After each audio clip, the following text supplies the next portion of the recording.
I want to welcome everybody to the Friday Prodependence focused question and answer webinar. And I just look forward to meeting and doing this because I get to take the content that just comes naturally to me because I do it day in and day out, and I get to fine tune it so that I can share it with you. A few sessions back, I shared some signs that the addict partner is in recovery. So today I thought I'd like to do the flip side of that so that you have some idea and understanding of what you might see if the addict partner is struggling. I want you to think of recovery, and we talk about this with safety seeking, right? It's not a continuum. So at one end with recovery, or safety seeking, we've got absolutely no recovery at all, right? I'm just doing whatever I want. At the other end, I'm doing recovery, but I'm also doing it the best I can, as near perfect as humanly possible. Well, the reality is we're going to fall somewhere between those 2 points.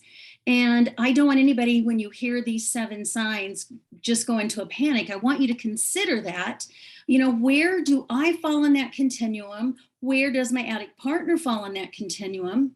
And am I seeing them, it's early in their recovery, so they're still learning how to do these things, or have they been in recovery for a while and they're still struggling? So please make sure that you view this through the context of where you're at, because everybody's in a different place.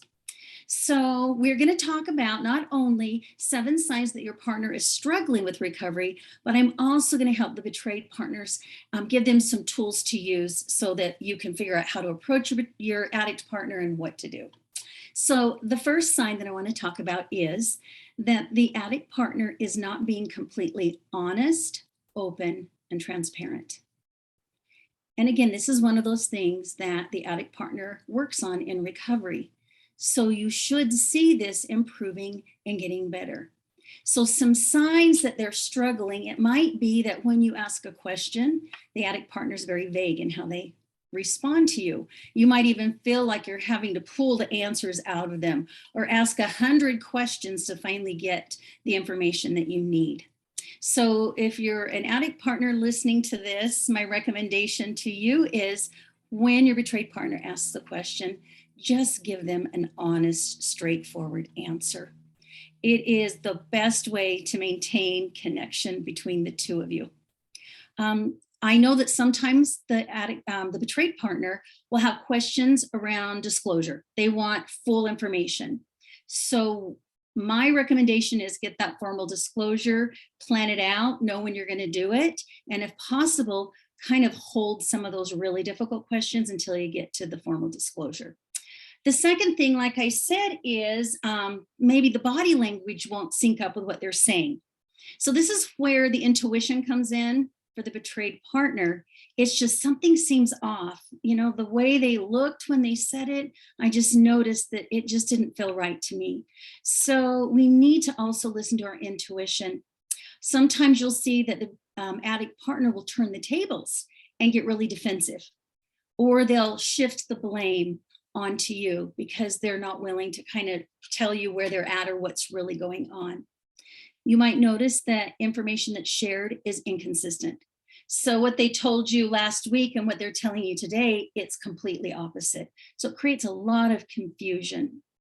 And then the other one that I hear a lot of the betrayed partners talk about is that the addict partner's behaviors are similar again to what they were when they were in their addiction.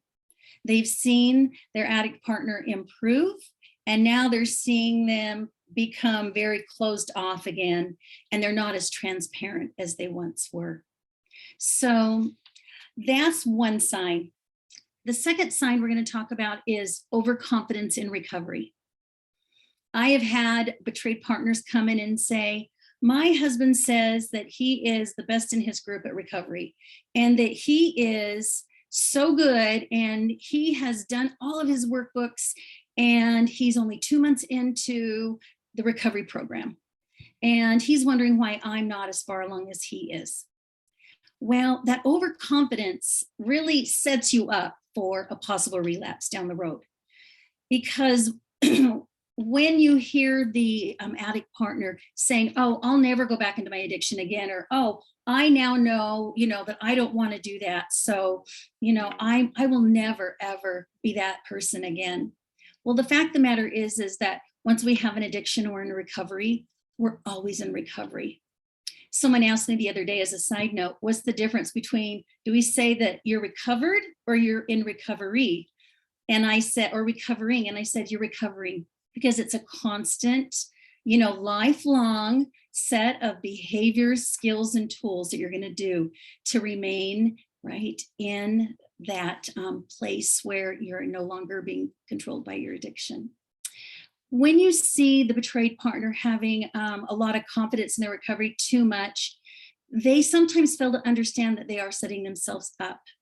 And so they might even slip a little bit in some of their recovery skills and tools when they get into that overconfidence.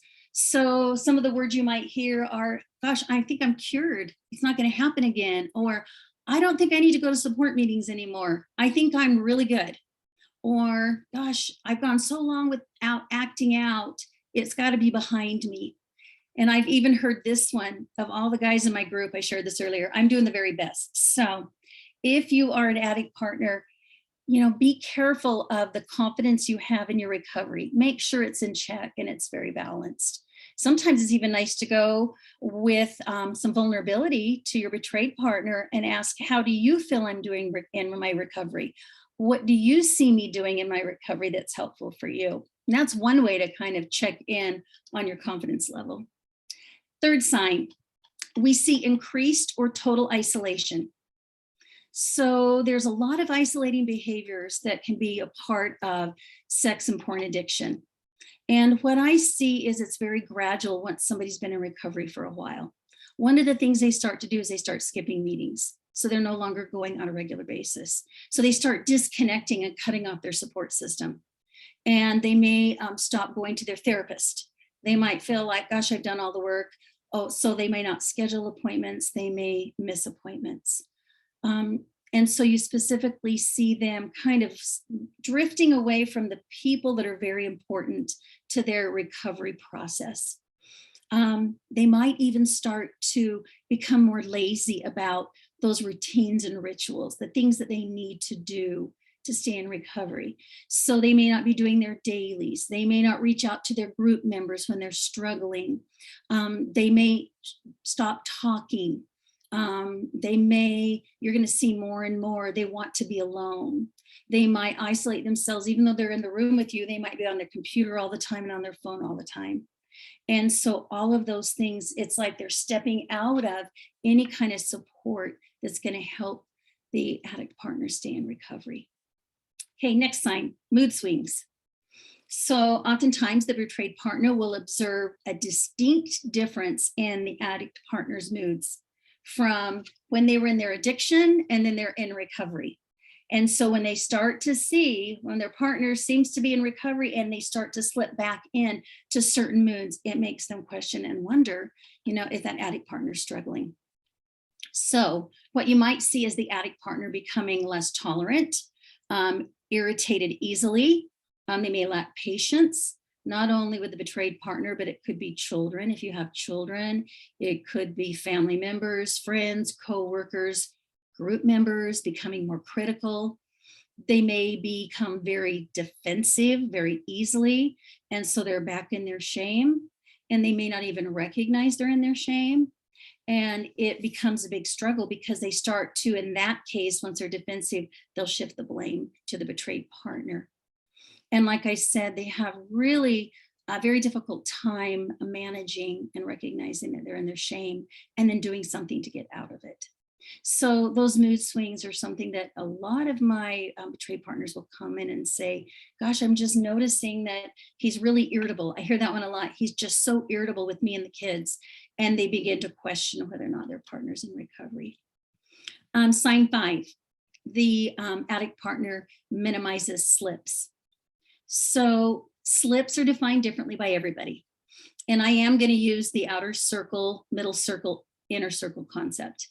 So what you see is that the betrayed partner may be moving into the inner, that center circle, moving towards the center circle in their slips. And when they minimize it, it's they start rationalizing, what led them to it. They might say, oh, it's just this one time. One slip doesn't mean anything. It's not that big of a deal. I came and told you within 2 days. They may refuse to do a relapse prevention sheet. So they really get a deeper understanding of why they had that slip. There are going to be slips in recovery. It's what you do about it that matters. It's that you learn from it, that you do the recovery prevention sheet, that you go to your partner. Where I work, we tell them 12 hours. I know for many it's 24, but we've got to be open and upfront with it. I hear the betrayed partners time and time again tell me, he came to me within 12 hours and I was able to stay grounded. When he waits 2 days before he tells me, that's when I start to lose it. So that's just one thing that's so important to me. When I don't go to my partner and tell my partner I'm struggling and I had a slip and I do it right away, I'm kind of minimizing that slip. I'm not taking it as serious as I should. So you need to be very open about the fact that there was a slip and to share, here's what I've learned from it. Here's what I'm going to do in the future to prevent it. I know that betrayed partners really do want to be there for the addict partners. Time and time again, I hear, I just wish he would come and tell me he's struggling so that I can be there for him or for her. And so keep that in mind, because it's really difficult on the betrayed partner when slips are minimized. And it helps him so much to stay grounded and to stay connected with the addict partner when the addict partner takes any type of slip seriously. Okay, sign number 6. There's a lack of recovery routines and rituals. So you see the addict partner starting to do less recovery work. So you're not seeing them in their workbooks. You're not seeing them doing their self-care, their dailies. So they're not taking care of their physical body, that spiritual aspect of themselves, that emotional self-care aspect, and that relational aspect. You start to see that drop off. You don't see them asking for help. They become very self-contained. They may drop their accountability partner or their sponsor.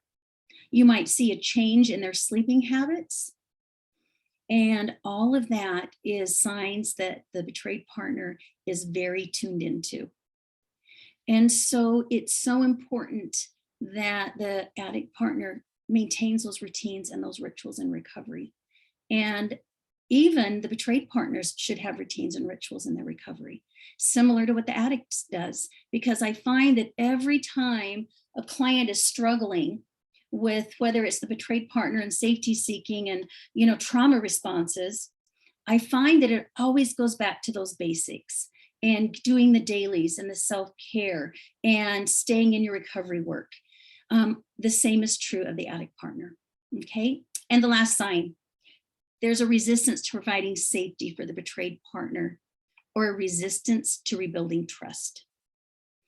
So when you run into trouble is when the betrayed partner sees the addict partner not being open and willing to create safety for them. And what safety looks like might be coming up with a safety plan.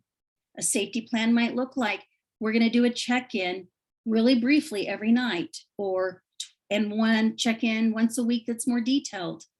It might look like they're willing to set up and do the formal disclosure.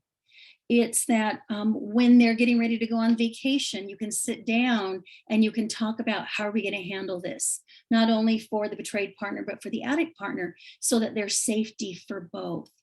When there's resistance and when the betrayed partner hears things like, gosh, you just need to stay on your own side of the street and stop telling me how to do my recovery. I know I work very closely with the betrayed partners on how to word this. So we're not controlling and we're not going to our addict partner and telling them they have to do this or else. But we approach it from that point of, I need this for safety. I need you to do this, or I need to put a boundary in place around this. You might also see them say things like, this has been showing up regarding formal disclosure. We're doing so well right now. I just don't think we need to do disclosure. I've told you everything. So again, that's the resistance to providing safety, for the betrayed partner. Okay, so what can the betrayed partner do? So I've talked in the past about becoming that compassionate observer. By that, I mean, we're going to step out of judgment, which will keep us out of fear. And we're just going to notice what is happening. And we're just going to start documenting.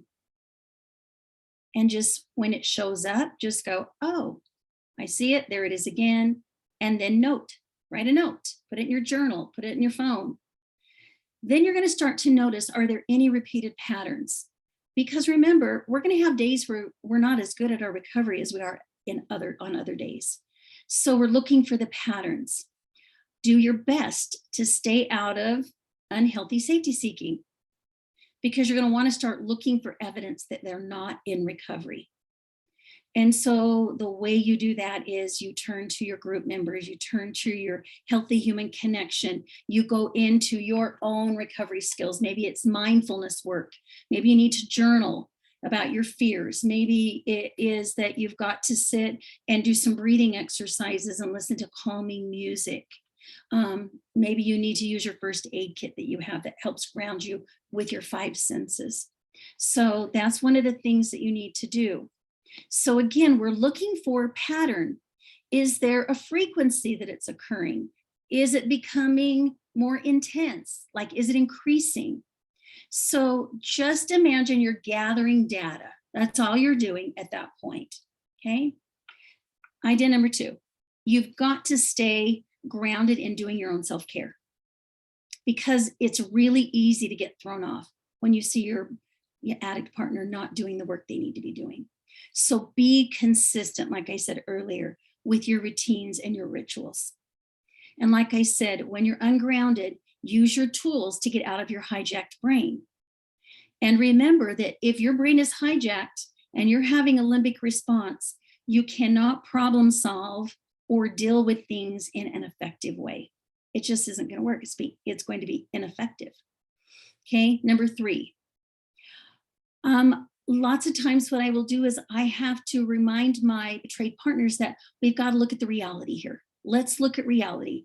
And I love Vicki Tidwell Palmer's 3 things to look at to really check in on your reality. Sometimes I have to work with my betrayed partners to help them see that their partner isn't doing the recovery that they need them to be doing, and that they are not safe.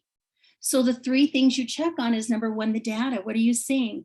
That's why I like being the compassionate observer.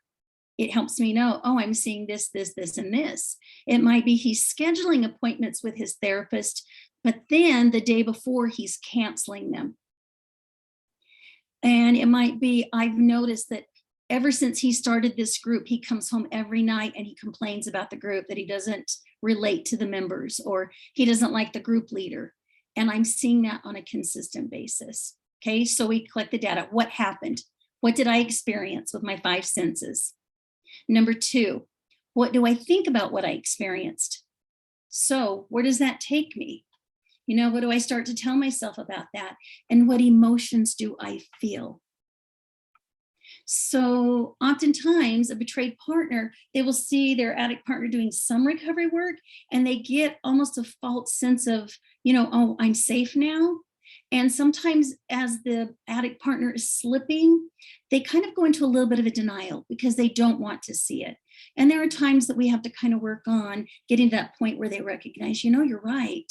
He was doing this, he's not doing this, and now I'm not feeling safe. I need to do something about it. So that's the next step we're going to talk about. And I mentioned this in our last webinar, and that was the talking boundary. So I really like the betrayed partners to stay grounded. So I use the format of the talking boundary. And the reason I do this is because it helps prepare you for having a difficult conversation. It helps you to stay out of disconnection. It keeps you from going into a limbic response. And it allows the betrayed partner to present some really hard information in a very logical, grounded manner. So get your notebook, get a journal, and you're going to write down, first of all, number one, share what you observe. These are the facts only. I hear you come home from your, group every week complaining about going there and telling me you don't want to go, right? I see you when I ask you if you're going to group, you roll your eyes and you sigh really heavily. Okay, that's number one. I shared the data. Number two, I'm going to write down and then present to my partner, here's my thoughts on what I saw and what I heard. So what I told myself is that if he isn't going to his group, where's he going to get support? And if he doesn't have support, he's going to relapse and I'm not safe.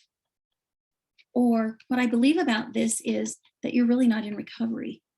If you're not going to your therapist consistently, you're not doing your group work, I don't see you do your outside work, then to me, the story I'm in is that you're not in recovery and I'm not safe, okay? Another way to phrase it is, what I think about this is, and what this has triggered from my past is, because we have been triggered as betrayed partners.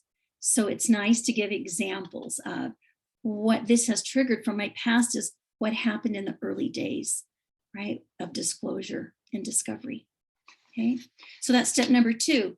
The third thing you're going to share in the talking boundary are the emotions that were generated from your thoughts.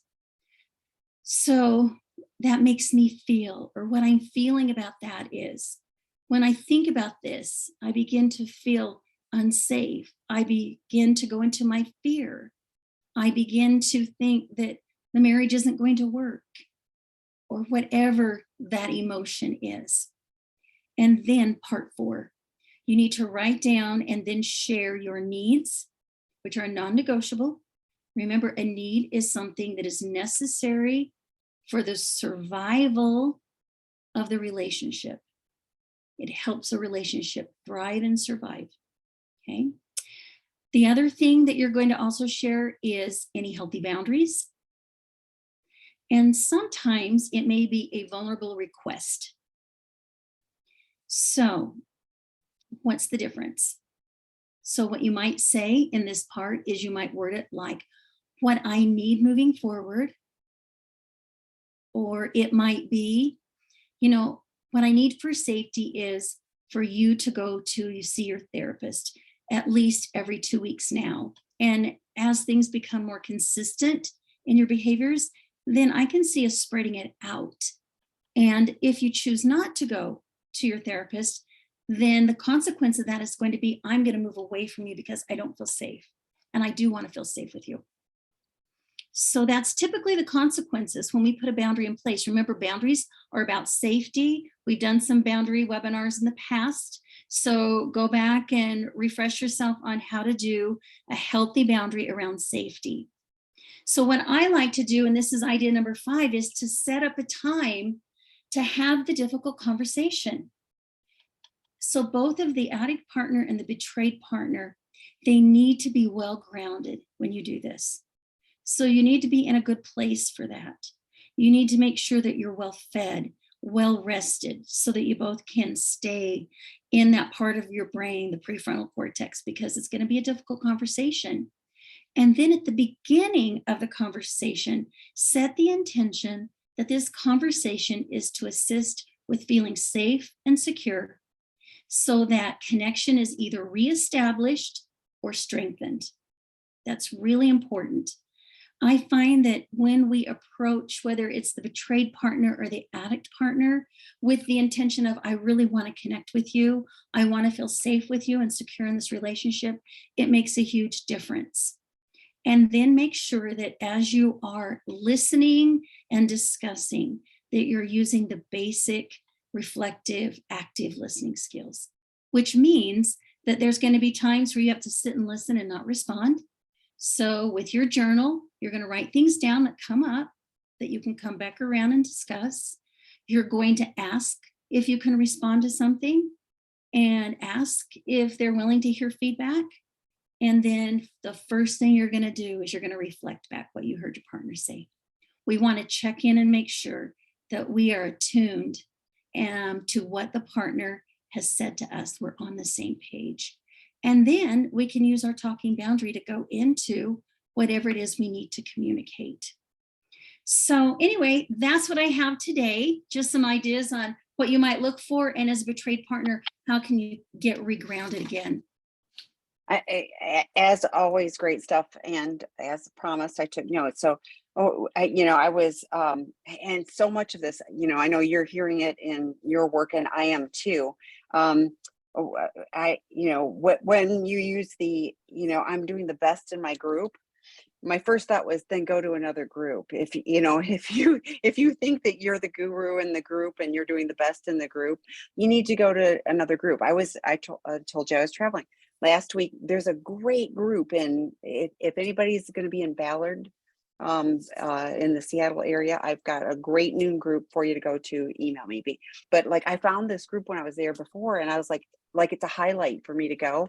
And I was there on Thursday, and there was a person that was picking up their 45-year chip.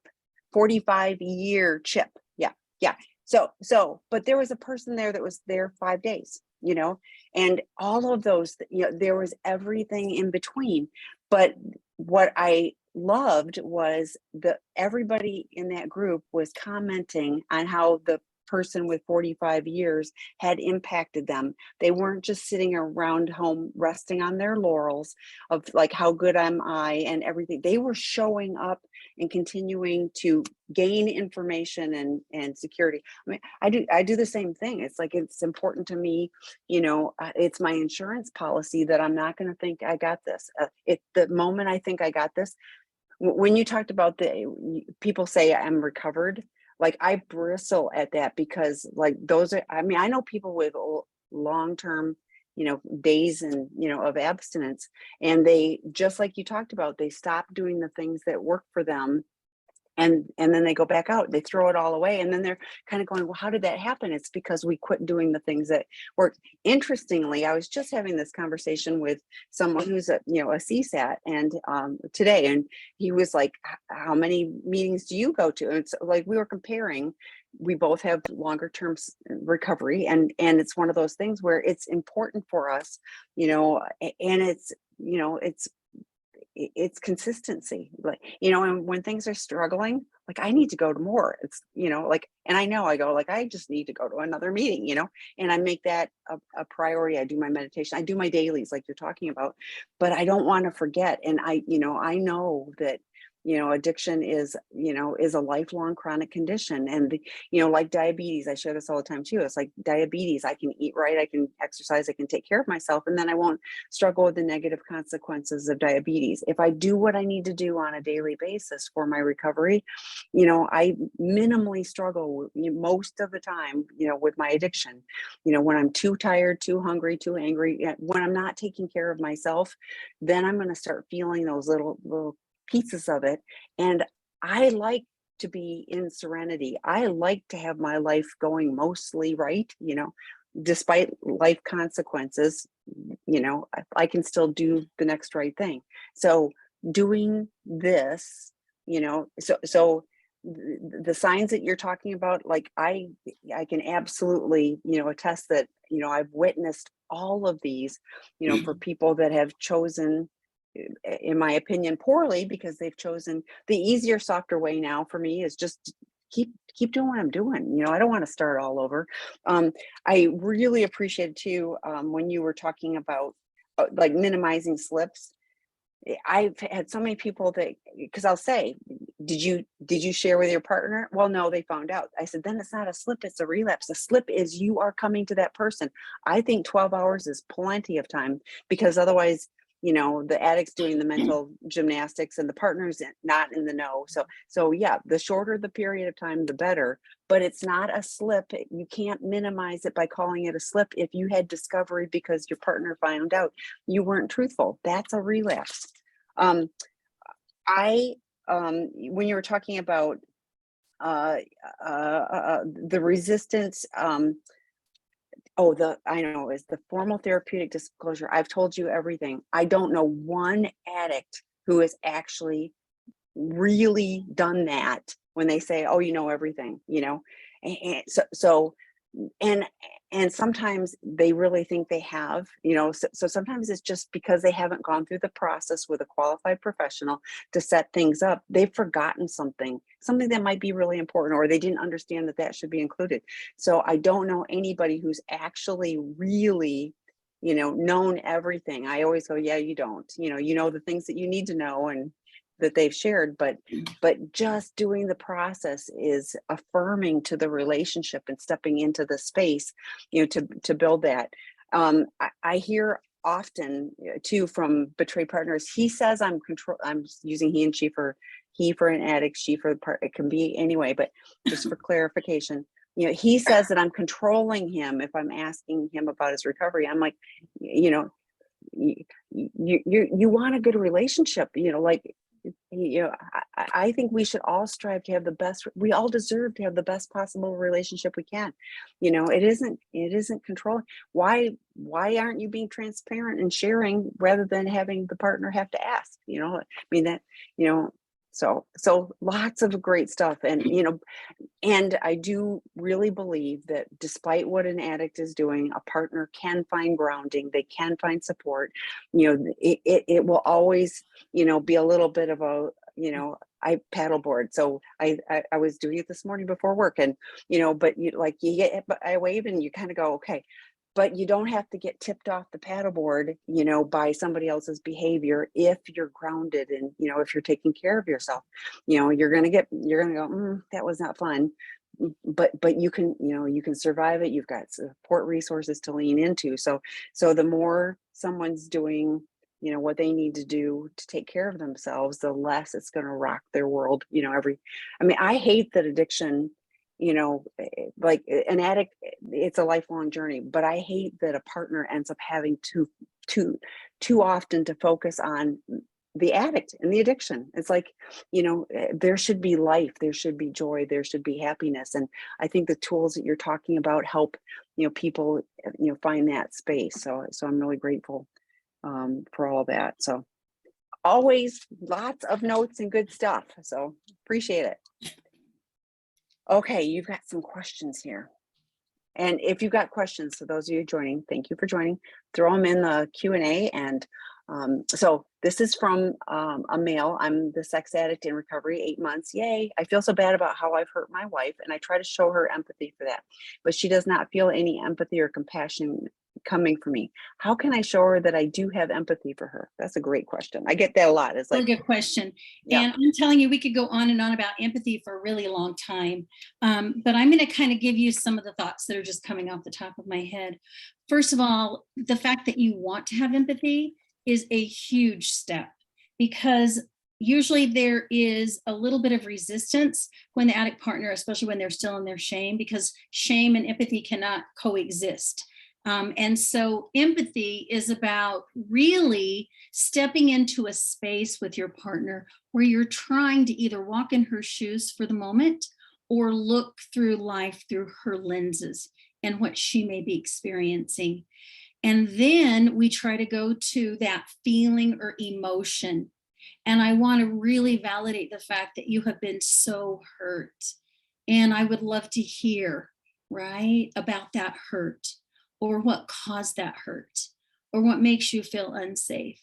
And so a lot of times it's simply saying things to her, even if you don't understand it. You know what? I don't understand exactly what you're feeling, but I want to try to understand it. And I want to try to get to a place of where I can understand how you're feeling. And empathy is going to be, there's a learning curve to empathy. So one of the things you can do is, I love the Brene Brown work she's done on empathy, and you can listen to some of her stuff, listen to some of her books. She's got a great video on empathy versus sympathy. And it's just a short little reminder of the difference between the two, because sometimes we think we're being empathetic and really we're showing sympathy, which is different. It's very, very different. And the picture they use is The person with empathy goes down into the pit with the person with sympathy stands at the top on the ground looking down into the pit, making comments and remarks. So with empathy, I am joining you. With empathy, there's some other aspects that occur. First of all, there has to be vulnerability. So that means that as the addict partner, that, you're going to have to be vulnerable and ask her to share hard things. The next thing is we have to be out of judgment. So non-judgment. So we're going to choose to step into compassion instead, because it may not make any sense to you as the addict partner why your betrayed partner might have the emotion or the feeling she does. That's not the point. The point is that she has it and that you're going to try to relate to it. And sometimes you'll find there's some great words that you can say. Lots of times when I can really connect with somebody in empathy, I'll go, I had a similar situation. And I imagine that it's really difficult and really painful. For me, it even hurt in my heart. And they'll go, yeah, exactly. That's what it feels like right now. And so I'm not looking so much as what's going on and making judgment. I want to stay in a place of compassion. The other piece is I got to step out of fear and I've got to be courageous. So for you got to move forward. And even if you make a mistake in your empathy, just own it. Say you're trying. Ask your partner, okay, how could I have said that in a better way? How do you need me to say it so it feels sincere, so it feels honest and open with you? So ask those questions, because the betrayed partner hopefully will be able to give you some guidance on that. Especially if your betrayed partner is doing her own recovery work. We spend a lot of time identifying what that betrayed partner needs to feel connected. And sometimes it's just, that empathy and what it looks like, what it sounds like. Ask her that. What would empathy look like to you? What would it sound like to you? And just do your best. Now, another thought I had as I read the question, and that was, I find sometimes that the way the addict partner really can understand the betrayed partner is through that impact letter that my clients do post-disclosure, formal disclosure, where the betrayed partner shares the impact that the addiction has had on them personally. And so it's a great opportunity to sit in that space where it's really hard to hear, some difficult things, but to try to be there with her in that moment.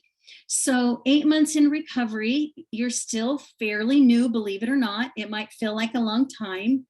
The goal is that the more you stay out of your shame, right, then the easier it is going to be for you to step into empathy. So I just encourage you to learn as much as you can about empathy, really listen to the feeling words your wife says, try to go there with her and relate to them. Don't criticize what she says. Instead, focus on the feeling words and the emotions. Yeah, and I ditto. 8 months does feel like a really long time. But it is, it's so early. And you've known all along that you were acting out. Your wife didn't. And so her journey started with this abrupt discovery, and betrayed partners it's often 12 to 24 months of after the fact, and after you're showing that you are worthy of trust. I also find, from an addict standpoint, that the steps that I love, the 12 steps, the steps 4 through 9 are where we really do that work. And so doing your 4th step and doing your 5th step, hopefully you've done those. You're at 8 months, that would be a good trajectory to be on that path. The formal therapeutic disclosure, again, not a do-it-yourself thing. That's with qualified professionals. So it's because just stopping the behavior, that's abstinence. It really is developing a whole different way of living.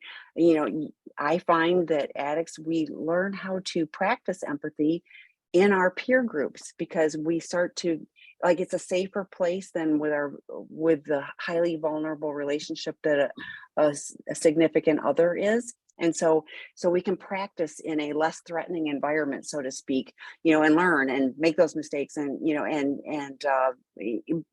it's just different. The level is different. So great that you have 8 months. Seriously cheering for you on that. But the more recovery work that you are doing, the faster you'll gain the skills, and you'll start to shift, and she'll start to feel it.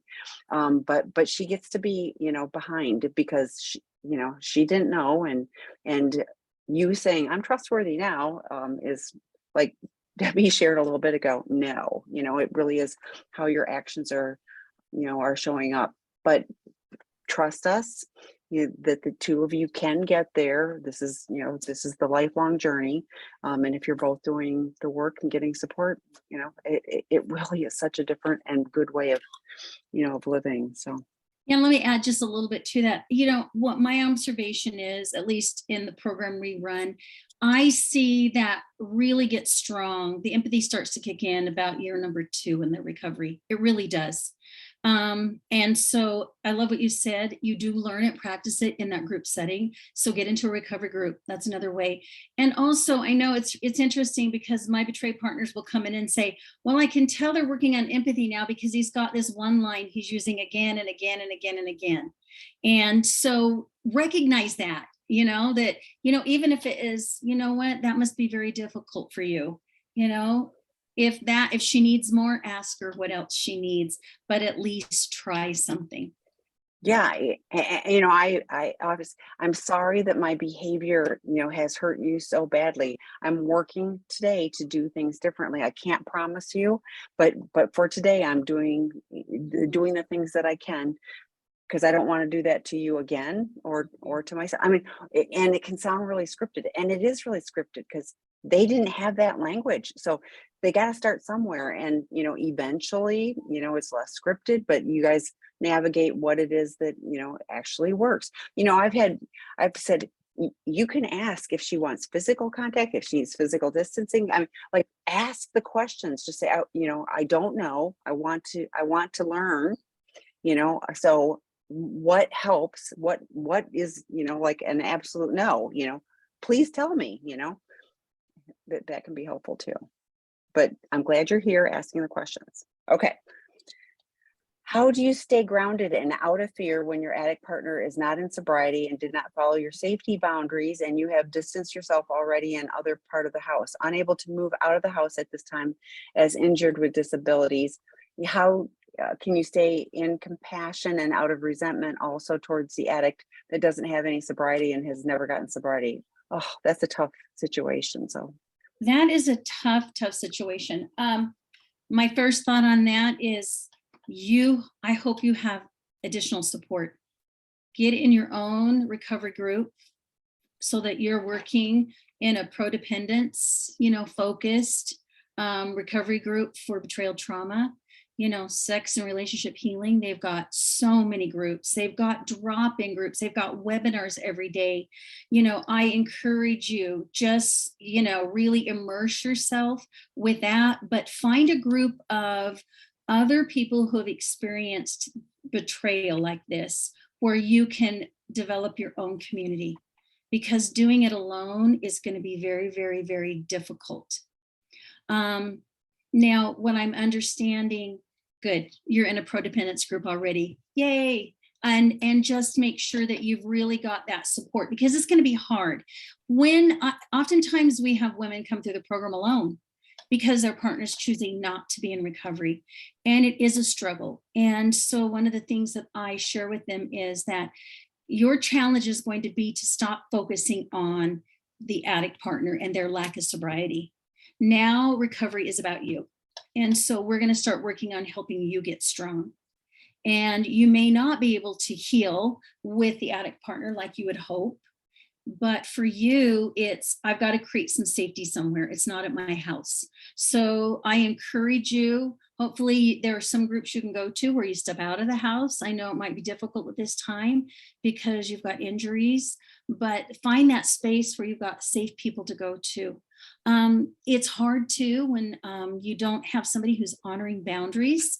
So if you've got, a highly qualified therapist that's really good at boundaries, then I would suggest that with those boundaries, again, boundaries around safety, we don't do it to control or punish, but sometimes it's really hard when you've got somebody who's resistant to, the consequence of those boundaries.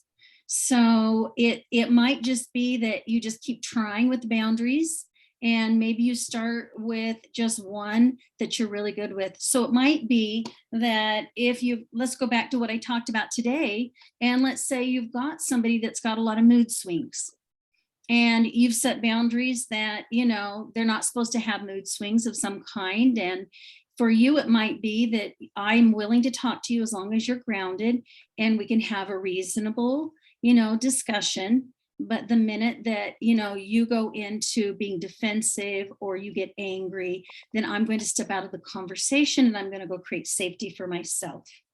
So think about the situations that you're dealing with right now, where maybe he's not honoring your boundaries, and take that into your therapist and start working on, how can I word this boundary? And then how can I follow through? That's a fairly easy boundary to follow through on, because I can just stop my partner and go, you know what? I will stay in this conversation if you're grounded and respectful, but I need that before I can continue. So I'm going to step away and give you the opportunity, and then I'll step back in. Be consistent. The more you do it, it's kind of like the analogy I use with my clients is, when you go to the store with a 2-year-old and we get to the checkout line and there's the gum and the candy and they want it and you say no, and you hold to that boundary, well, they fall on the floor and they kick and they scream.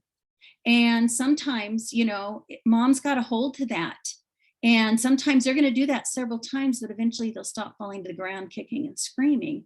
And it's the same way with boundaries. It's just learning. And again, for lots of the clients I work with on boundaries, I just say, sometimes your boundary is you remove yourself and go to a safe place repeatedly. That's kind of on repeat. Now, as far as stepping into compassion and staying out of resentment, that is a hard one. And I'm going to tell you, that is kind of, I call that recovery work that's down the road. Once you've maintained and gotten to this place where you're through the crisis or any crisis that you're experiencing, and that you've got lots of your skills and tools in your tool belt. So you're good at your routines and your rituals and your recovery tools. And, you've learned how to recognize when you're limbic and how to reground. And you've got some of that, because compassion and resentment can't be together, at the same time. It's very, very difficult. And sometimes if we don't have somebody who will work through the whole situation with us, because resentment really comes from a lack of boundaries or not having your boundaries honored. And so what you might have to do is, when you get stronger and you're relying on your support system, we talk about surrender. Sometimes you have to surrender and just let go of that resentment, because it's affecting you. It's putting you in pain. And there's some different steps that we do in my healing group where we identify what it is that we need to surrender, and then we come up with a plan on how to surrender it. Sometimes we do some ritualistic things to surrender it. For those that have a belief in a higher power, sometimes there's exercises that we do to help them surrender it to a higher power.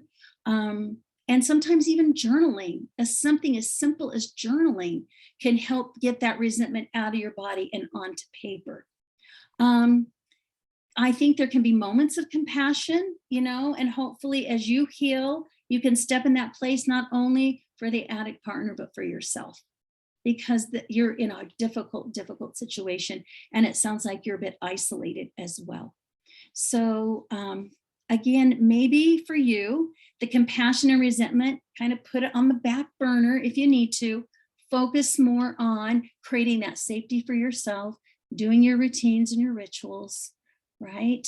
And the more grounded you are, the more you'll stay out of your fear. Great stuff. I was like, I would like you to be compassionate towards yourself. Because yes, an addict is a very broken person. They're hurting themselves. This is not about you. All of those things are, but like, be compassionate towards yourself. This is, and really challenging when you've asked for something for your safety and the person won't honor it. Like that, that's hurtful. So, Yeah. so So let me add something on that compassion piece, mhm, because this is how I've done it in my own life, and here's how I approach it with my clients. Sometimes it's very difficult when you've got somebody who's hurting you, through their behaviors and their actions, to have that compassion. And so I oftentimes challenge, the betrayed partner. Okay, let's pull the lens out. We're looking at this specific situation right here, right? There's a lot of anger and resentment, but let's pull the lens out and let's kind of look at the bigger picture, right? What has your addict partner dealt with in their life, right? What are some of the contributing factors that have led to their addiction? Many of them have had past abuse. Some of them have had neglect. So there's, at the root of every addiction, there is some type of a trauma. And when we can look at somebody through those lenses, we start to have compassion. It doesn't mean I'm excusing their behaviors, but what I'm trying to do is understand what led them to this place. I love what one of my group members did when she did her little first aid kit, where she puts all of her little tools to help her stay grounded. She put a picture of her husband at 5 years old, mm, cutest picture in the world. And she said, when I am so angry and resentful at him, I pull out this picture and I look at it and I think to myself, who could be angry at this little 5-year-old? Who could be mad at this little 5-year-old? And then I remind myself that that 5-year-old is still part of my husband. And she says, it does me the world of good to kind of, even when we're in the hardest of things, to keep reminding myself, there's that little 5-year-old boy that had trauma in there, and this is part of it. and that is true. And the addiction is a maladaptive coping mechanism. So there's always trauma, abuse, abandonment, neglect, grief, loss. There's something, some core wound that, so, but always, like, it's just sad to me when an addict won't get the help, because, they can live in such a different way. That's a good life, Mhm. but they get focused on, no, no, no, no, I'm not going to give up this. So I had to kind of laugh too about like, this is at myself, because the other day I was copping a massive resentment. Um, eh, and it ultimately was me. I was not holding my boundary because there was something I was going to do to take care of me. And I was like, why is it always my schedule? And I thought, because I let it. Because I let it. I did not hold the boundary, for me of this, I let somebody. I say this because you added, I'm a healthcare worker, so hard to not take care of others before self. And I got tripped up on that. I did something else for someone else rather than holding the boundary of what I needed to do. I often say to people, you got to put your, just like on the plane, you got to put your oxygen on first. I didn't. And so then I'm mad and resentful. And then I went, wait, it's me, which made me annoyed at myself. But Yeah. anyway, so I mean, all of this is complex, but yeah. But at some point, like I said, you're a healthcare worker, so you're like, none of us are any good to anybody else if we're not taking care of ourselves. I got that message. I stopped. I stopped, and in that moment, I knew it was something I needed to do, was just take care of me. So, Yeah, I um, know, in talking about that, sometimes we are either in our family of origin kind of set up to be a caretaker, or by what we do, as a counselor and formerly as a registered nurse. Gosh, I am one of the best caretakers in the world. And the way that I have stepped out of that, and it keeps me out of resentment as well, is I stop and I ask myself, is this something, that, I lack a boundary around? Is this something that I need to look at and put a boundary in place or redo a boundary? And then I also ask myself, is this something that this person should be doing for themselves? Is it really their responsibility to take care of this?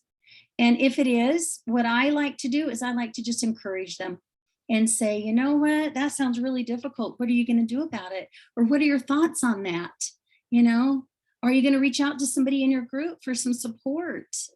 You know, and so I kind of try to give it back to the person rather than jumping in and caretaking, which is so natural to me. And I find that when I do that, gosh, I don't have as much resentment. When I'm taking care of somebody else before I'm taking care of me, that's when the resentment comes in. So again, I want to just circle back around to when you're in relationship with somebody who's not doing recovery work and they have no sobriety, it has to go back to, you've got to take care of yourself and put on your oxygen mask first and do the work there and focus on that and really focus on the boundaries that create safety for you in that environment. Yep. Yeah, I mean, that's why I was like, I was like, I'm going to my 12-step meeting yesterday. I was like, I'm leaving at 4:30 to make sure because otherwise I'd be working and I'd answer. And I was like, no, I'm leaving. And I told my husband, so that, like once I verbalize it, so it isn't just in my head. And I did, and it was a great meeting. And, like, I was like, yeah, I had to shift the lens, but it just cracks me up. It's like, who am I really mad at? I'm mad at myself, so on that one. So, okay. I think, yes, kills me that we have wonderful life and his adult kids, brand new grandchild, even, yeah. But you know what?